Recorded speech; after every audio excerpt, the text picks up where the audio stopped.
ये बहनों को आत्मनिर्भर बनाने का बहुत बड़ा माध्यम है। पशुपालन छोटे किसानों और भूमिहीन परिवारों का भी बहुत बड़ा सहारा है। इसलिए डबल इंजन सरकार पशुपालन और डेयरी सेक्टर को इतना बढ़ावा दे रही है। साथियों, हमारी सरकार अन्नदाता को ऊर्जादाता बनाने के साथ ही अब अन्नदाता को उर्वरक दाता बनाने पर भी काम कर रही है। उर्वरक दाता बने। हम पशुपालकों को दूध के अलावा गोबर से भी कमाई के अवसर दे रहे हैं।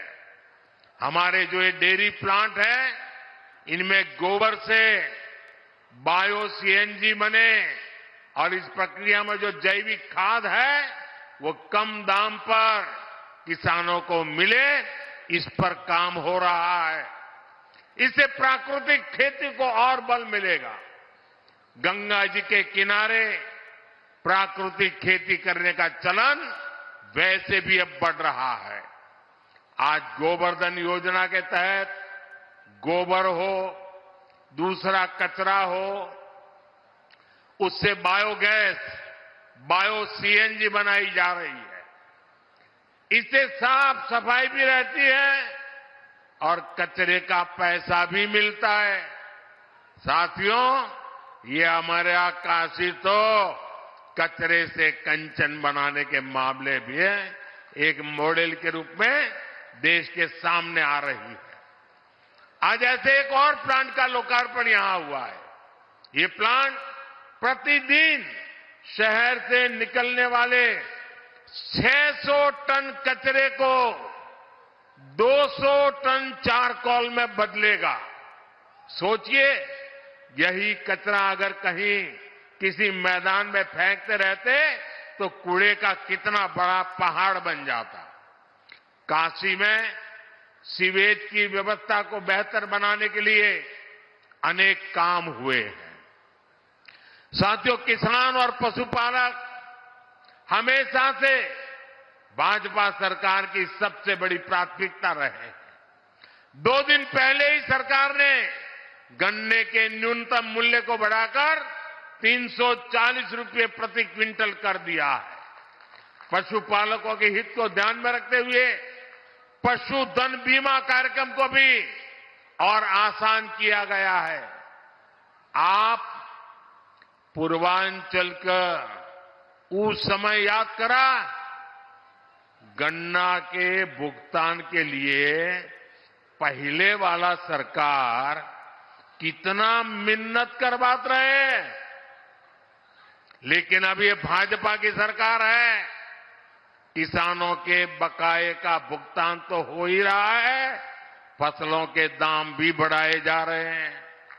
भाइयों और बहनों, विकसित भारत का निर्माण आत्मनिर्भर भारत के बल पर होगा। अपनी जरूरत का हर सामान बाहर से आयात करने से विकसित भारत नहीं बन सकता। पहले की सरकार और हमारी सरकार की सोच में यही बड़ा अंतर है। आत्मनिर्भर भारत तभी होगा जब देश की हर छोटी छोटी शक्ति को जगाया जाए, जब छोटे किसानों, पशुपालकों, कारीगरों, शिल्पकारों, लघु उद्यमियों को मदद दी जाए। इसलिए मैं लोकल के लिए वोकल रहता ही हूं, और मैं जब वोकल फॉर लोकल कहता हूं तो ये उन बुनकरों, उन छोटे उद्यमियों का प्रचार है जो लाखों रुपए खर्च करके अखबारों और टीवी पर विज्ञापन नहीं दे सकते। स्थानीय उत्पाद बनाने वाले ऐसे हर साथी का प्रचार मोदी खुद करता है। देश के हर छोटे किसान, हर छोटे उद्यमी का एम्बेसडर आज मोदी है। जब मैं खादी खरीदो, खादी पहनो का आग्रह करता हूं तो गांव-गांव में खादी से जुड़ी बहनें, दलित, पिछड़े, उनके श्रम को बाजार से जोड़ता हूं। जब मैं देश में बने खिलौने खरीदने की बात करता हूं, तो इससे पीढ़ियों से खिलौने बनाने वाले परिवारों का जीवन सुधरता है। जब मैं मेक इन इंडिया कहता हूं, तो मैं इन छोटे और कुटीर उद्योगों पर हमारे एमएसएमईज के सामर्थ्य को नई बुलंदी देने का प्रयास करता हूं। जब मैं देखो अपना देश कहता हूं, तो मैं अपने ही देश में टूरिज्म को बढ़ावा देता हूं। इससे स्थानीय लोगों का रोजगार, स्वरोजगार कैसे बढ़ता है, ये हम काशी में अनुभव कर रहे हैं। जब से विश्वनाथ धाम का पुनर्निर्माण हुआ है, तब से करीब करीब 12 करोड़ से अधिक लोग काशी आ चुके हैं। इससे यहां के दुकानदार, ढाबे वाले, रेहड़ी ठेले वाले, रिक्शे वाले, फूल वाले, नाव वाले, सबका रोजगार बढ़ा है। आज तो एक और नई शुरुआत हुई है। आज काशी और अयोध्या के लिए छोटे छोटे इलेक्ट्रिक जहाज की योजना शुरू हुई है। इससे काशी और अयोध्या आने वाले श्रद्धालुओं का अनुभव और भी बेहतर होने वाला है। भाइयों और बहनों, दशक के परिवारवाद, भ्रष्टाचार और तुष्टीकरण ने यूपी को विकास में पीछे रखा। पहले की सरकारों ने यूपी को बीमारू राज्य बनाया, यहां के नौजवानों से उनका भविष्य छीना। लेकिन आज जब यूपी बदल रहा है, जब यूपी के नौजवान अपना नया भविष्य लिख रहे हैं, तब ये परिवारवादी क्या कर रहे हैं? मैं तो इनकी बातें सुनकर हैरान हूं। कांग्रेस के शाही परिवार के युवराज का कहना है, और चौंक जाएंगे आप, कांग्रेस के युवराज परिवार ने क्या कहा?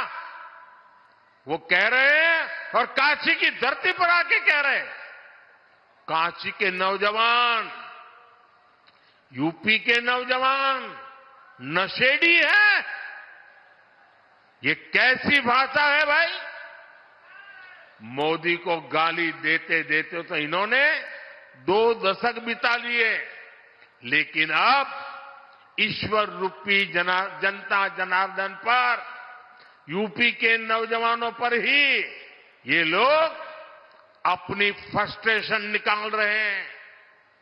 जिनके अपने होश ठिकाने नहीं है, वो यूपी के मेरे काशी के बच्चों को नशेड़ी कह रहे हैं। अरे गौर परिवारवादियों, काशी का, यूपी का नौजवान तो विकसित यूपी बनाने में जुटा है। अपना समृद्ध भविष्य लिखने के लिए परिश्रम की पराकाष्ठा कर रहा है।